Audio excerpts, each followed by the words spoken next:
Hello दोस्तों, स्वागत है आप सभी का हमारे आज के इस नई वीडियो में। ये वीडियो हमारा एनसीईआरटी क्लास 6 का जो हिस्ट्री चल रहा था इसका लास्ट चैप्टर है। उम्मीद है कि आपने इसके पहले जितना भी हम चैप्टर कराए थे वो सब देख लिए होंगे। नहीं देखें तो इस चैनल के प्लेलिस्ट में ऑलरेडी अपलोड किया हुआ है, जाकर देख लीजिएगा। चलिए वीडियो को आगे बढ़ाते हैं और इस वीडियो में हम इतिहास के कुछ इमारतें, चित्रों और किताबों के बारे में जानकारी प्राप्त करने वाले हैं। अगर आप हमारे इस चैनल पर पहले टाइम विजिट किए हैं तो ज़रूर चैनल को सब्सक्राइब कर दीजिएगा और वीडियो को कंप्लीट देखिएगा, क्योंकि हमारे इस चैनल पर वॉच टाइम काफ़ी कम है। आपसे निवेदन है कि 2-3 फ्रेंड के साथ इस वीडियो को शेयर कीजिएगा ताकि जो मेरा वॉच टाइम है जल्दी कंप्लीट हो जाए और मेरा जो चैनल है वो मोनेटाइज हो जाए और हम आर्थिक रूप से कुछ इससे सहायता भी इससे मिल सकता है यूट्यूब से। ठीक है, तो चलिए वीडियो को आगे बढ़ाते हैं। और ये जो चैप्टर है इसमें हम इमारत, चित्र और किताबों के बारे में कुछ जानकारी प्राप्त करने वाले हैं। तो इसमें एक छोटा सा बच्चा है जो कि थोड़ा सा लंगड़ा टाइप का है। तो वो अपने भाई के साथ गया है कुतुब मीनार घूमने के लिए। ठीक है, तो वो जब कुतुब मीनार घूमने के लिए गया तो उसके सामने नज़र आया लोह स्तंभ। जो लोह स्तंभ आपने कई फिल्मों में भी देखा होगा, जहाँ पर फिल्में शूटिंग की गई है। और इस लोह स्तंभ की जानकारी हम इसमें बहुत ही आसानी से लेने वाले हैं कि ये वाला जो लोह स्तंभ है अभी तक जंग नहीं लगा है। इतना पुराना ये लोह स्तंभ हो गया है कि इसमें अभी तक जंग नहीं लगा है। और इसकी जो ऊंचाई है वो है 7.2 मीटर और वज़न कहें तो 3 टन से ज़्यादा इसका वज़न है। इसका निर्माण 1500 साल पहले हुआ था। तो हम इसको बहुत ही विस्तार से अभी समझेंगे, इसलिए आप कंप्लीट वीडियो को देखने का प्रयास कीजिएगा। चलिए वीडियो हम आगे बढ़ाते हैं और सबसे पहले हम धातु विज्ञान के बारे में कुछ जानकारी ले लेते हैं। तो धातु विज्ञान का मतलब क्या होता है? वह वैज्ञानिक जो धातु के बारे में हमें जानकारी देता है उसे धातु विज्ञान कहते हैं, या फिर वो विज्ञान जो हमें धातु से रिलेटेड। ओके, तो थोड़ा सा डिस्टर्बेंस हो गया था, इसके लिए सॉरी। तो चलिए हम स्टार्ट करते हैं। प्राचीन भारतीय वैज्ञानिकों ने, जो धातु वैज्ञानिक होते हैं, उन्होंने विश्व धातु विज्ञान के क्षेत्र में प्रमुख योगदान दिया है। पुरातात्विक खुदाई ने यह दर्शाया है कि जो हड़प्पावासी लोग थे वो अच्छा शिल्पकारी करते थे। उन लोगों को धातु के बारे में अच्छी जानकारी हो गई थी, तभी वे लोग तांबे और टीन को मिलाकर कांसे को बनाने लगे थे। जहाँ हड़प्पावासी कांस्य युग से जुड़े थे, वहीं उसके जो उत्तराधिकारी होते हैं यानी हड़प्पावासी के बाद जो उसका वंश आया वो लोग लोह युग से ज़्यादा संबंध रखते थे। भारतीय अत्यंत विकसित किस्म के लोहे का निर्माण करता था। उस समय भी जो भारत था काफ़ी उच्च किस्म के लोहे का निर्माण करता था। उस समय आपको पिटवा लोहा, खोटा लोहा और ढलवा लोहा के कुछ उदाहरण देखने को मिल सकता है। ठीक है, तो चलिए हम लोह स्तंभ पर आ गए हैं और ये लोह स्तंभ देखने के बाद हमारा जो मन है बहुत ही ज़्यादा खुश हो जाता है। तो महरौली जो कि दिल्ली में स्थित है, कुतुब मीनार के परिसर में हमें एक लोह स्तंभ देखने को मिलता है। ये लोह स्तंभ भारतीय शिल्पकला की एक कुशल हमें अद्भुत उदाहरण देखने को मिलता है। इसकी ऊंचाई हमने पहले चर्चा कर लिया हूँ कि इसका जो ऊंचाई है 7.2 मीटर है और इसका वज़न कहें तो 3 टन से भी ज़्यादा है। इसका निर्माण 1500 साल पहले हुआ। इसके बनने की जानकारी हमें इसमें खुद एक अभिलेख से मिलती है। इसमें हमें लिखा हुआ है चंद्र नाम का कोई शासक का जिक्र है जो संभवतः गुप्त वंश के थे, यानी गुप्त वंश के शासक ने इस स्तंभ को बनाया था। आश्चर्य की बात यह है कि इतनी शताब्दी के बाद भी इस स्तंभ में जंग नहीं लगा हुआ है। ठीक, तो हम जब कुतुब मीनार जाएंगे, वैसे कभी सोचा नहीं हूँ कि जाएंगे, क्योंकि आर्थिक रूप से उतना हम अभी सक्षम नहीं हैं। अगर आपका कृपा दृष्टि हमारे ऊपर रहा तो ऑब्वियसली हम जितना भी इतिहास के फेमस जगह हैं हम सब में भ्रमण करने का थोड़ा सा कष्ट करेंगे, लेकिन पहले पैसा आना चाहिए। ओके, तो इसीलिए आपसे निवेदन है कि कृपया करके हमारे इस चैनल को ज़्यादा से ज़्यादा सब्सक्राइब कीजिए, शेयर कीजिए और अपना प्यार हम पे बरसाइए। चलिए वीडियो को आगे बढ़ाते हैं। अगर पसंद आ रहा है तो ज़रूर हमें कमेंट दीजिएगा कि क्या हम पढ़ा रहे हैं वो आपको समझ में आ रहा है। चलिए अब हम जानते हैं कि ईंटों और पत्थरों की इमारतें। तो उस समय लोग ईंटों और पत्थरों के माध्यम से इमारतें बनाते थे।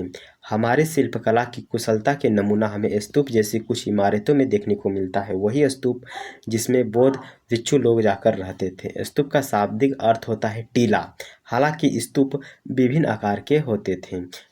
तो जो स्तूप होता था वो विभिन्न आकार के होते थे, जैसे कोई गोल होता था, कोई लंबा होता था, कोई छोटा होता था, कोई बड़ा होता था। उन सब में एक समानता होती थी।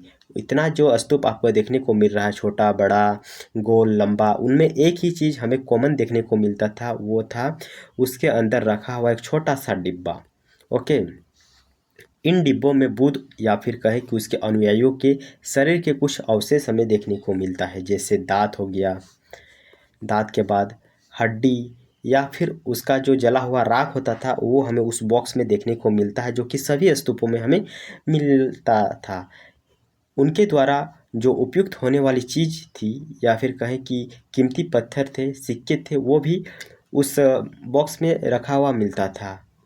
इसे धातु मंजू कहते हैं, यानी वो जो बॉक्स होता था उसको धातु मंजूषा कहते हैं।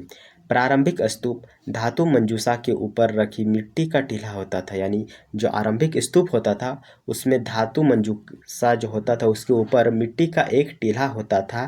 बाद में टीले को ईंट से ढक दिया गया और बाद के काल में उस जो गुंबदनुमा ढांचे को तराशते हुए पत्थरों से ढक दिया गया। यानी वो जो बॉक्स होता था पहले खुला छोड़ दिया जाता था, लेकिन उसमें जब पता चला कि इसमें बौद्ध का या फिर उसके अनुयायियों का शरीर का कोई अवशेष है या उसका कोई फेमस वस्तु रखा हुआ है, तो उसको फिर से ढक दिया जाने लगा मिट्टी से, या फिर कहें कि ईंट से ढक दिया जाने लगा। प्राय स्तूप के चारों ओर परिक्रमा करने के लिए एक वृत्ताकार पथ यानी गोल-मोल एक सर्कल टाइप का पथ यानी रास्ता बनाया होता था, जिसे हम प्रदक्षिणा पथ कहते हैं। वो जो रास्ता होता था गोल टाइप का, उसको प्रदक्षिणा पथ कहते हैं। इस रास्ते को रेलिंग से घेर दिया जाता था, जिसे वेदिका कहते हैं, और ये जो रास्ता होता था रेलिंग से घेर दिया जाता था, जिसे वेदिका कहते हैं। इसको रेलिंग से इसलिए घेरा जाता था ताकि जो लोग इसमें परिक्रमा कर रहे हैं वो गिरे नहीं। ओके, आगे देखते हैं। वेदिका में प्रवेश द्वार बने होते थे। जो वेदिका होता था, वेदिका हमें देखे क्या, वेदिका वो रेलिंग को जो घेर दिया जाता था उसको वेदिका कहते थे, और वेदिका में एक प्रवेश द्वार होता था। ये आपको प्रवेश द्वार नज़र आ रहा है, ये प्रवेश द्वार है। रेलिंग और जो तोरण है वो प्राय मूर्ति कला की सुंदर कलाकृतियों से सजे होते थे। देखिए यहाँ पर कितना आपको सुंदर सुंदर चित्र देखने को मिल रहा है, तो यही यहाँ पर कह रहा है। आगे देखते हैं, बोल रहा है कि चित्र 7 में आरावली को ढूंढो। तो आरावली को ढूंढने के लिए बोल रहा है, तो आरावली हम चलिए देखेंगे अभी। तो जो आरावली है वहाँ पर कभी एक भव्य स्तूप हुआ करता था। तो आरावली में कभी एक भव्य स्तूप हुआ करता था। लगभग 2000 साल पहले इस स्तूप को सजाने के लिए शिलाओं का चित्र उसमें उकेरे गए थे, यानी उसमें जो शिलाओं का जो चित्र है उसको वहाँ पर छाप दिया गया था। कई बार पहाड़ियों को काट कर इस प्रकार के गुफाएं बनाए जाते थे। इस तरह के जो गुफाएं बनाए जाते थे उसमें मूर्तियों और चित्रों द्वारा उसको सजाया जाता था। तो ये जो गुफाएं बनाए जाते थे उसको पहाड़ों से काटा जाता था, यानी पहाड़ बनता किस चीज़ से, पहाड़ बनता है पत्थरों से, तो उस पत्थरों को छाट कर इस प्रकार के गुफा बनाए जाते थे, और गुफा को काफ़ी मस्त सजाया जाता था मूर्तियों और चित्रों के माध्यम से। इस काल में हमें कुछ आरंभिक हिंदू मंदिरों का भी निर्माण देखने को मिलता है। इन मंदिरों में हमें विष्णु, शिव और दुर्गा जैसी देवी देवताओं की पूजा होती थी। मंदिरों का सबसे महत्वपूर्ण भाग जो होता है वो गर्भगृह होता था उस समय, हाँ, जहाँ मुख्य देवी या देवी देवता का मूर्ति को रखा जाता था। तो गर्भगृह में क्या रखा जाता था, तो गर्भगृह में रखा जाता था जो मुख्य देवी है या देवता है उसका एक मूर्ति रखा हुआ वहाँ पर मिलता था। इसी स्थान पर जो पुरोहित लोग होते थे वो अनुष्ठान करते थे और भक्त लोग पूजा करते थे। अक्सर जो गर्भगृह होता है वहाँ पर एक पवित्र स्थान के रूप में इसको देखा जाता है, और उसमें एक भीतर गांव भी होता है। जो गर्भगृह है उसका सबसे पवित्र स्थान अगर हम कहें, जो गर्भगृह जहाँ पर देवी देवता का पूजा किया जाता था, उसके अंदर भी एक छोटा सा स्थल होता था जिससे हम कहते हैं भीतर गांव। उसको क्या कहते हैं, भीतर गांव कहते हैं। भीतर गांव जैसे मंदिरों में उसके ऊपर काफ़ी ऊंचाई पर हमें इसका निर्माण देखने को मिलता है। तो भीतर गांव एक गांव है जहां पर ये जो गर्भगृह है इसका निर्माण काफ़ी ऊंचाई पर किया गया है, जिसे शिखर कहते थे। शिखर निर्माण के कठिन कार्यों के लिए सावधानी से उसका योजना बनाया जाता था, क्योंकि जो शिखर है काफ़ी ऊंचाई पर बनाया जाता था, इसलिए इसको बनाने के लिए एक बड़ी योजना बनाया जाता था उस समय। और अधिकतर मंदिरों में जो मंडप है, मंडप नाम की एक जगह होती थी जहाँ पर सभागार होता था, यानी मंडप के सामने ही एक सभागार होता था जहाँ लोग इकट्ठा होते थे। मंडप के सामने सभागार होता था और सभा में लोग इकट्ठा होते थे।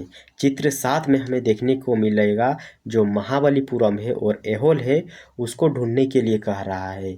इन शहरों में जो पत्थर है उनसे बने कुछ हमें मंदिर देखने को मिला है, इनमें से कुछ यहाँ दिए गए हैं। यहाँ पर आपको कुछ मंदिर देखने को मिलेगा, ठीक। तो यहाँ पर आपको देखने को मिल रहा है कि जो भीतर गांव है ये उत्तर प्रदेश में स्थित है। यह लगभग 1500 साल पहले पक्की ईंट एवं पत्थरों से बनाई गई एक मंदिर थी। तो भीतर गांव का ये जो मंदिर है 1500 साल पहले ईंटों एवं पत्थरों से बनाई गई थी। और दाएं ओर जो लिखा हुआ है वो महाबलीपुरम का एक बहुत ही प्रसिद्ध मंदिर है। ये वाला महाबलीपुरम का एक मंदिर देखने को मिलेगा। इनमें से प्रत्येक मंदिर एक ही विशाल जो पहाड़ होता था उसको काट कर बनाया जाता था, इसलिए इसे हम एकाश्म कहा गया है। इसलिए इसको हम क्या कहेंगे, एकाश्म कहा गया। एकाश्म का अर्थ क्या होता है? एकाश्म का अर्थ होता है एक ही पहाड़ को काट कर बनाया गया कोई चीज़, जिसमें मंदिर हो सकता है या फिर गुफा हो सकता है।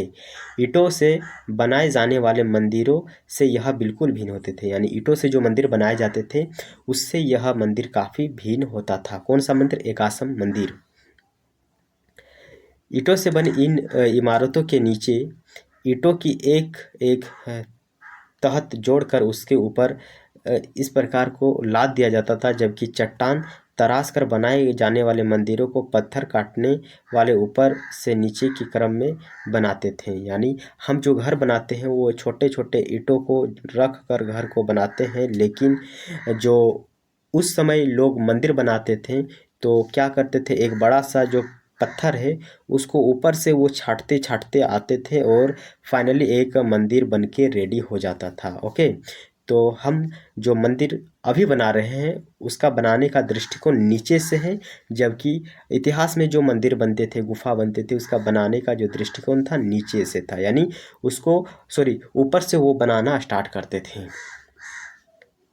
इन मंदिरों को बनाते समय पत्थर काटने वाले को किन समस्याओं का सामना करना पड़ता होगा, इसकी एक सूची आपको बनाना है, जो कि एनसीईआरटी आपसे कह रहा है। आगे चलिए देखते हैं सांची का स्तूप। सांची का महान स्तूप जो कि आपको मध्य प्रदेश में देखने को मिलता है। इस तरह के स्तूप का निर्माण कई सौ साल पहले चलता रहा था। इन स्तूपों को ईंटों का प्रयोग करके बनाया जाता था, जबकि जो रेलिंग होता था और प्रवेश द्वार होता था उसको उसके बाद के शासक लोग बनाते थे। और जो अमरावती है, अमरावती की एक शिल्पकृति इस चित्र में दर्शाई गई है। तो ये अमरावती की एक शिल्पकृति है। आगे चलते हैं, स्तूप तथा मंदिर किस तरह बनाए जाते थे। तो वीडियो अगर आपको पसंद आ रहा है तो ज़रूर हमें एक कमेंट दे दीजिएगा, ठीक। तो स्तूप और मंदिर किस तरह बनाए जाते थे, तो अभी हमने देखा कि मंदिर और स्तूप को उस समय दो तरह से बनाया जाता था। दो तरह से, कौन कौन सा दो तरीका? एक ईंटों के माध्यम से बनाया जाता था, दूसरा पहाड़ को काट कर बनाया जाता था। स्तूपों तथा मंदिरों को बनाने की प्रक्रिया कई अवस्था से गुजरती थी। इसके लिए काफ़ी धन भी खर्च होता था, इसलिए आमतौर पर जो राजा या रानी उस समय होते थे वो ही इस कार्य को करते थे। पहला काम जो होता था, अच्छे किस्म के पत्थरों को ढूंढना होता था और शिलाखंडों को खोद कर निकालना होता था। पहले अच्छा तरह का एक पत्थर हमको खोजना है और उसको हम खोद कर निकालेंगे। फिर मंदिर या स्तूप के लिए सोच विचार कर तय किया जाता है कि कौन से स्थान पर इसको बनाया जाए, ठीक है। जहाँ पत्थरों को काट कर छाट कर तराशने के बाद खंभों दीवारों को वहाँ पर फिट किया जाता था, उसकी आकृति दी जाती थी। इन सब के तैयार हो जाने के बाद अब फाइनली तय होता था कि इसको कहाँ पर अवस्थित किया जाए। तो ये आपको नज़र आ रहा है काफ़ी ख़तरनाक हमें इसका आर्किटेक्चर देखने को मिलता है। ये एक बड़ा सा पत्थर है जिसको काट कर बनाया गया है। एक विशाल, हम कहेंगे कि वर्तमान में ये महल जैसा ही हमें लग रहा है, लेकिन ये बौद्ध भिक्षुओं के रहने का जगह है।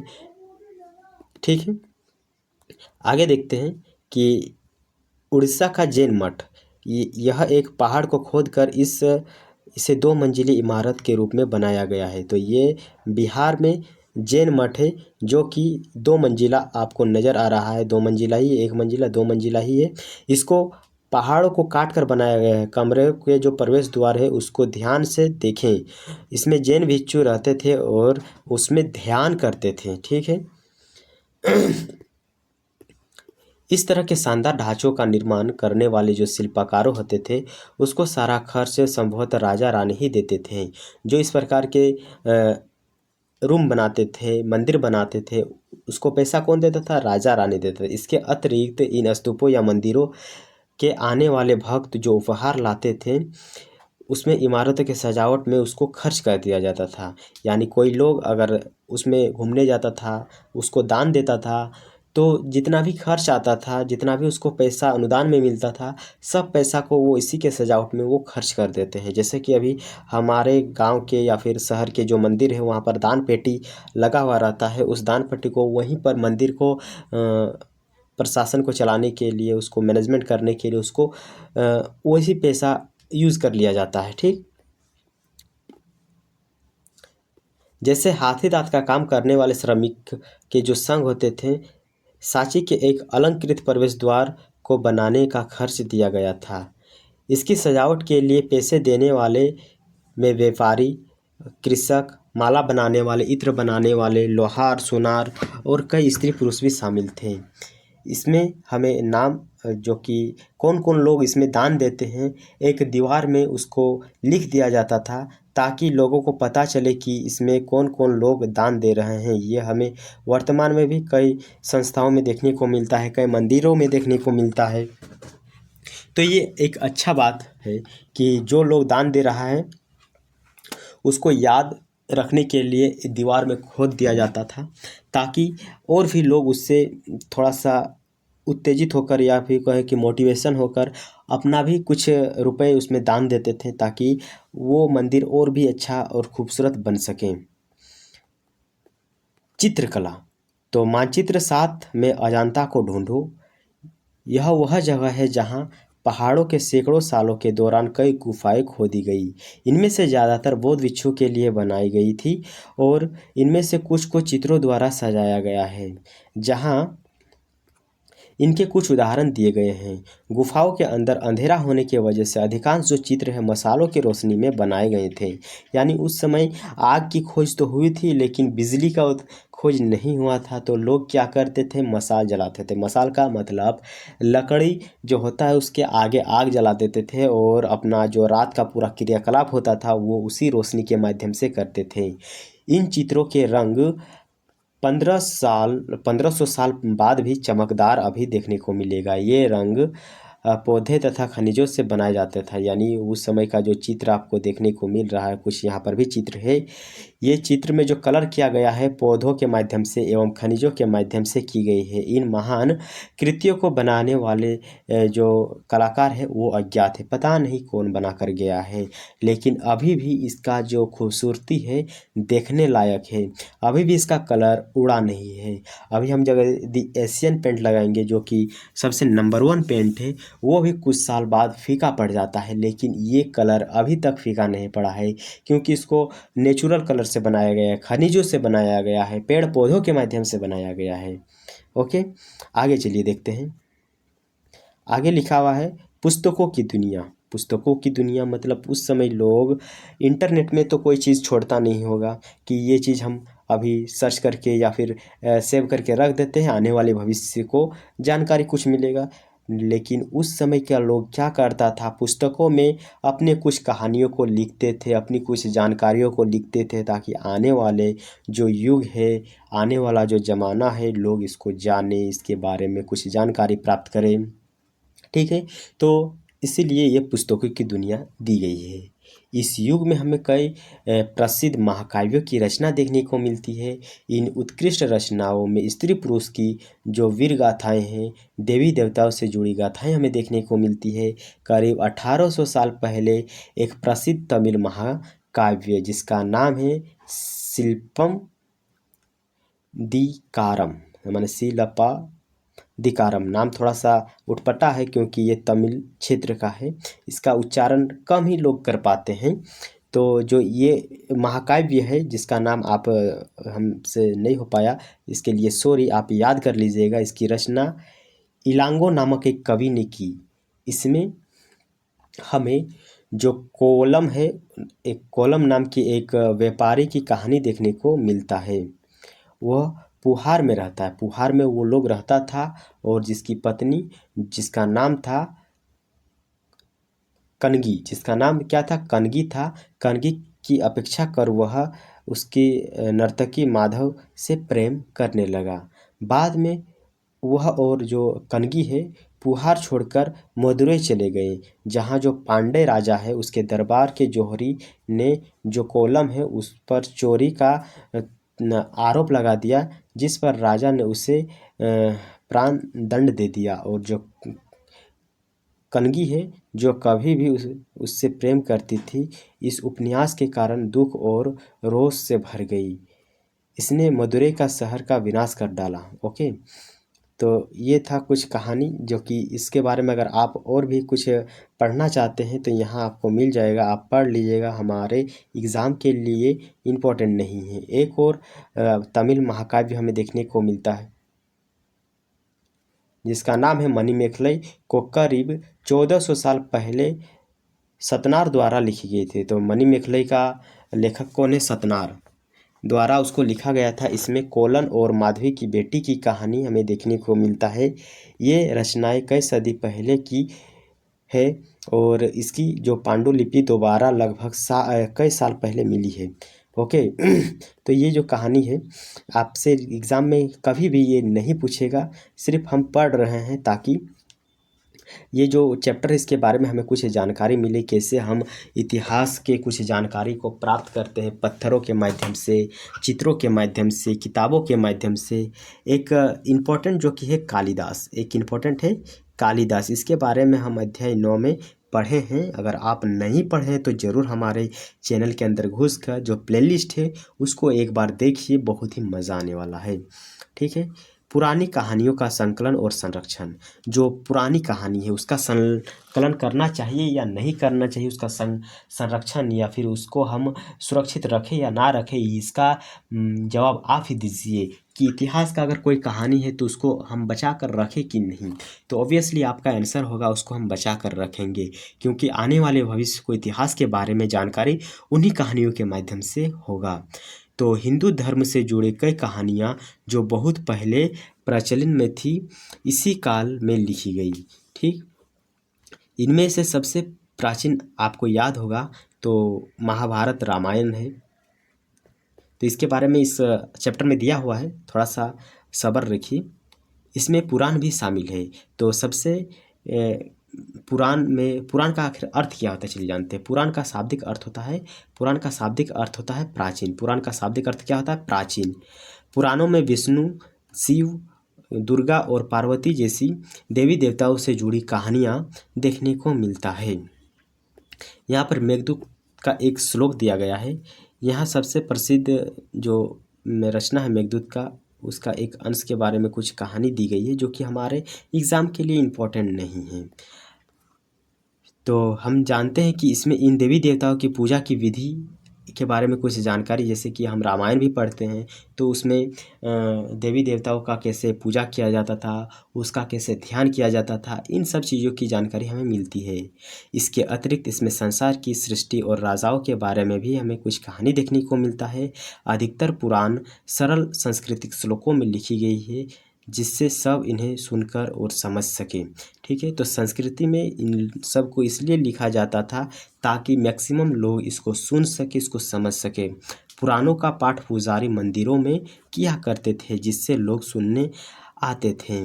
तो अगर पुजारी लोग अपने प्राइवेट घर में करते हैं इस प्रकार के पूजा पाठ, तो क्या लोग आते हैं? तो आपका आंसर होगा जी नहीं। अगर वे लोग मंदिरों में या फिर कोई ऐसे सार्वजनिक स्थानों में पूजा पाठ करते हैं तो लोग उसको सुनने के लिए आते हैं। और संस्कृति भाषा में लिखने का कारण भी आपको पता चल गया कि महाभारत रामायण संस्कृति में क्यों लिखा गया था, क्योंकि उस समय जो संस्कृति भाषा है, लोग संस्कृति भाषा को ही बोलते थे, इसीलिए संस्कृति भाषा में इन सबों को लिखा गया ताकि लोग आसानी से उसको समझ सके, पढ़ सकें। दो, संस्कृति महाकाव्य महाभारत और रामायण लंबे अरसे से लोकप्रिय रहे हैं। तो उनमें आप सब में से कुछ बच्चे इन कहानियों से परिचित भी होंगे। जो महाभारत है कौरवों और पांडवों के बीच युद्ध की कहानी है। इस युद्ध का उद्देश्य पुरु वंश की जो राजधानी है हस्तिनापुर, उसकी गद्दी प्राप्त करने पर आधारित है। यह कहानी तो बहुत ही पुरानी है, पर आज इसे हम जिस रूप में जानते हैं वह करीब 1500 साल पहले लिखी गई। माना जाता है कि पुराण और महाभारत दोनों को ही व्यास नाम के ऋषि ने संकलित किया था। जो पुराण है एवं महाभारत है, जिसका अर्थ होता है, पुराण का अर्थ क्या होता है? पुराण का अर्थ होता है, चलिए ऊपर देखते हैं, अगर आप भूल गए हैं तो याद दिला देते हैं। पुराण का शाब्दिक अर्थ होता है प्राचीन। ओके, पुराण और जो महाभारत है इसका लेखक कौन है? तो व्यास नाम का एक ऋषि हुआ करता, सॉरी, तो एक व्यास नाम का ऋषि हुआ करता था।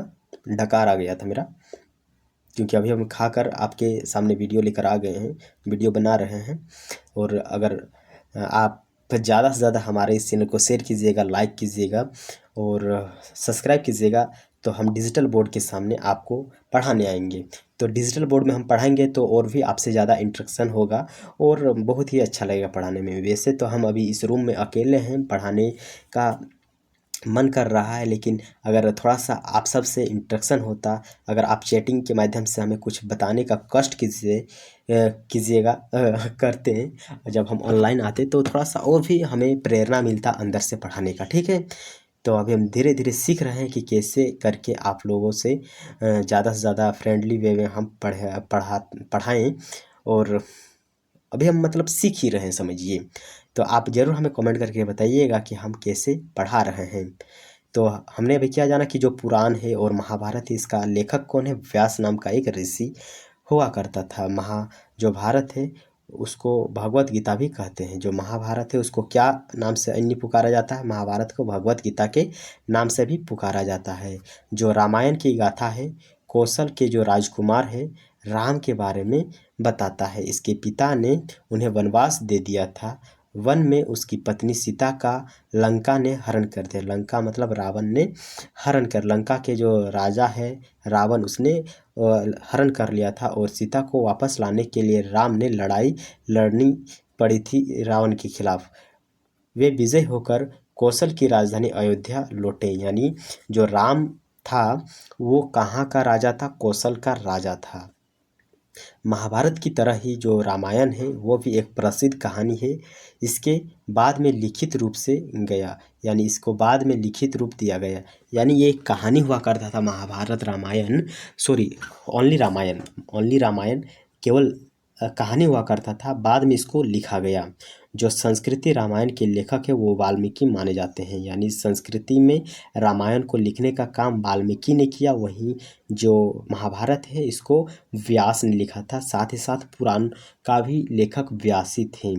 और कहें कि जो रामायण है ये पहले लिखित रूप में नहीं हुआ करता था, इसका लिखना कई वर्ष बाद ही शुरू हुआ था और लिखा था कौन? वाल्मीकि ने। ठीक है, आगे चलिए देखते हैं आम लोगों द्वारा कही जाने वाली कहानियाँ। तो हमारे गांव में भी आम लोग कई प्रकार की कहानी कहते हैं।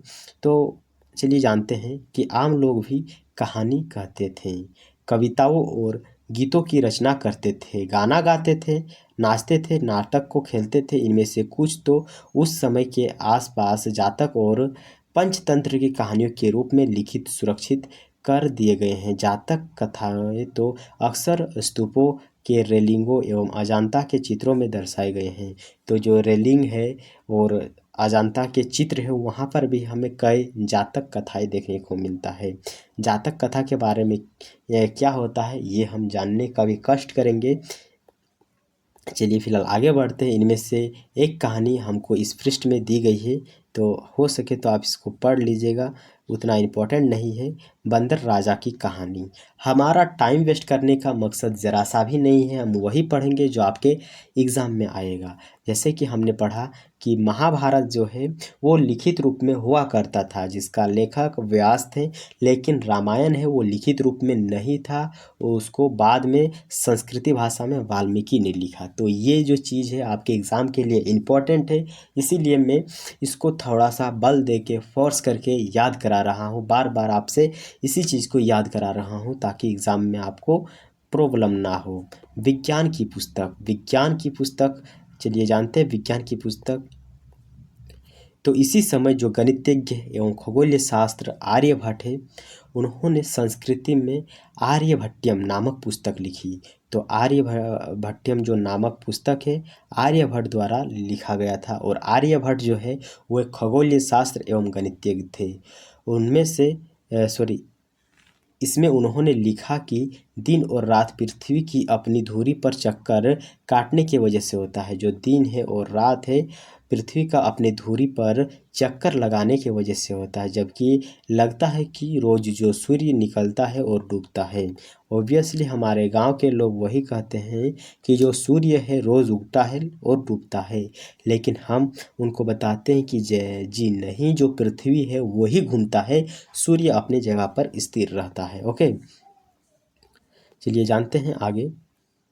तो आर्यभट्ट है, उन्होंने ग्रहण के बारे में भी एक वैज्ञानिक तर्क दिया। उन्होंने वृत्त की परिधि को मापने की विधि भी हमें बताई है, जो लगभग उतनी ही सही है जितना कि आज प्रयुक्त होने वाली विधि है। ओके, तो जो आर्यभट्ट है उन्होंने हमें जो पृथ्वी और सूर्य के बीच की जो परिधि है इसको मापने का एक हमें विधि भी बताया है, जो कि काफ़ी सटीक है और काफ़ी सरल है। आगे देखते हैं बराहमिहिर। तो बराहमिहिर हो गया, ब्रह्मगुप्त हो गया, और भास्कराचार्य कुछ ऐसे गणितज्ञ एवं खगोलीय वेत्ता थे जिन्होंने कई खोजें की। इसके बारे में हम यहाँ पर देखेंगे, जैसे कि शून्य और आयुर्वेद की खोज। तो पहले शून्य की खोज जानते हैं। अंकों का प्रयोग सबसे पहले होता था, पर अब भारत के गणितज्ञों ने शून्य के लिए एक नए चिन्ह का आविष्कार किया। गिनती की यह पद्धति अरबों द्वारा अपनाई गई एवं तब यूरोप में भी फैल गया। आज भी यह पूरी दुनिया में प्रयोग की जाती है। चलिए आयुर्वेद के बारे में जानकारी लेते हैं। शून्य की खोज आर्यभट्ट ने किया है, और आयुर्वेद की खोज कौन किया है कमेंट बॉक्स में बताने का कष्ट कीजिएगा। तो आयुर्वेद जो है चिकित्सा विज्ञान की एक जो विख्यात पद्धति है, जो कि प्राचीन भारत में विकसित हुई है। प्राचीन भारत के आयुर्वेद के दो प्रसिद्ध चिकित्सक थे, एक चरक था और एक सुश्रुत था। तो चरक द्वारा रचित चरक द्वारा चरक संहिता औषधि शास्त्र के एक उल्लेखनीय पुस्तक है। अपनी रचना जो सुश्रुत संहिता है, सुश्रुत संहिता की रचना की। मेरा उच्चारण भी नहीं हो पा रहा है, इसके लिए माफ़ कीजिएगा। हम जल्द ही इन सब पर थोड़ा सा अपना जो बोलने का कला है, उच्चारण की कला है, इन सब को इम्प्रूव करने का कष्ट करेंगे। ओके, कष्ट क्या ज़रूर हम करेंगे। जब हम आपके सामने वीडियो लेकर आ रहे हैं तो मेरा भी कर्तव्य बनता है कि आपको हम अच्छा से अच्छा कंटेंट प्रोवाइड करें। ठीक है, तो चलते हैं हम। चलिए अब थोड़ा रिवीजन करते हैं कि स्तूप क्या होता है और स्तूप में कौन रहते थे। आपका आंसर रहेगा कि स्तूप में जो जैन है, बौद्ध है, उन लोग रहते थे। मंदिर में कौन रहता था और मंदिर को कैसे बनाया जाता था, इसका आंसर आपको बताना है कि मंदिरों को पत्थरों से काट कर बनाया जाता था। उस समय की जो चित्रकला होती थी किन किन वस्तुओं के माध्यम से बनाई जाती थी, तो आंसर है कि पेड़ पौधे एवं खनिजों के माध्यम से बनाया जाता था। महाकाव्य क्या होता है इसके बारे में आपको बताना है। कहानी भी हमने देखा, पुराण के बारे में भी देखा। पुराण का बारे में हमने क्या देखा कि पुराण का शाब्दिक अर्थ होता है प्राचीन। ओके, और गणित का एक आपको प्रसिद्ध अगर कहें कि व्यक्ति कौन था प्राचीन भारत में, तो आपका आंसर होगा आर्यभट्ट। विज्ञान में हम चरक के बारे में जाने और सुश्रुत के बारे में जाने। तो सुश्रुत द्वारा लिखी गई पुस्तक का नाम सुश्रुत संहिता था और चरक द्वारा चरक संहिता लिखी गई थी और दोनों ही औषधि विज्ञान के काफ़ी विख्यात लोग रहे प्राचीन में। और शून्य की खोज आर्यभट्ट द्वारा की गई थी। ठीक है, तो इसके माध्यम से हमने जाना बहुत कुछ और भी चलिए जानते हैं और आपको थोड़ा सा रिकवर हम कर देते हैं, थोड़ा सा याद दिला देते हैं कि कौन कौन चीज़ आखिर हमने अभी सीखा। तो पुराण भी शामिल है। पुराण में पुराण हो गया और जो कि 1 मिनट, महाकाव्य मतलब हमें कुछ इम्पोर्टेंट देखने को मिलता है। महाभारत और रामायण, इनका लेखक कौन था और इसके बारे में चलिए तो हम बहुत ही कुछ जानकारी प्राप्त कर लिए हैं। उम्मीद है कि आपको ये वीडियो पसंद आया है। अगर पसंद नहीं आया है तो ज़रूर हमें कमेंट करके बताइएगा। डिसलाइक भी आप कर सकते हैं, नो प्रॉब्लम, क्योंकि इसमें हम कुछ कुछ शब्दों को जो कि अच्छा से उच्चारण नहीं करने सके, इसके लिए आप हमारे इस वीडियो को डिसलाइक भी कर सकते हैं। हम देखना चाहते हैं कि आखिर कितने लोग इस वीडियो को डिसलाइक करते हैं। उम्मीद है कि आपको ये वीडियो है जो कि अच्छा लगा होगा। ज़रा सा भी अच्छा लगा है तो कमेंट कीजिएगा। आपसे मुलाकात होगी एक अनदर पुस्तक के साथ, क्योंकि ये जो पुस्तक है लगभग क्या कंप्लीट समाप्त हो गया है। अब हम क्लास 6 के जो ज्योग्राफी है उसको हम स्टार्ट करेंगे। जस्ट इसके बाद हम ज्योग्राफी का वीडियो लेकर आएंगे। अगर आप हमारे इस चैनल के माध्यम से जुड़ना चाहते हैं तो ज़रूर हमारे इस चैनल को सब्सक्राइब कीजिए, वीडियो को लाइक कीजिए और कुछ फ्रेंड के साथ शेयर कीजिए, ताकि जो मेरा वॉच टाइम है ये जल्दी कंप्लीट हो जाए और मेरा जो चैनल है ये मोनेटाइजेशन के लिए एलिजिबल हो जाए। चलिए इस वीडियो को यहीं समाप्त करते हैं। वीडियो ज़्यादा लंबी हो गया, 36 मिनट का ये वीडियो हो चुका है। Bye bye.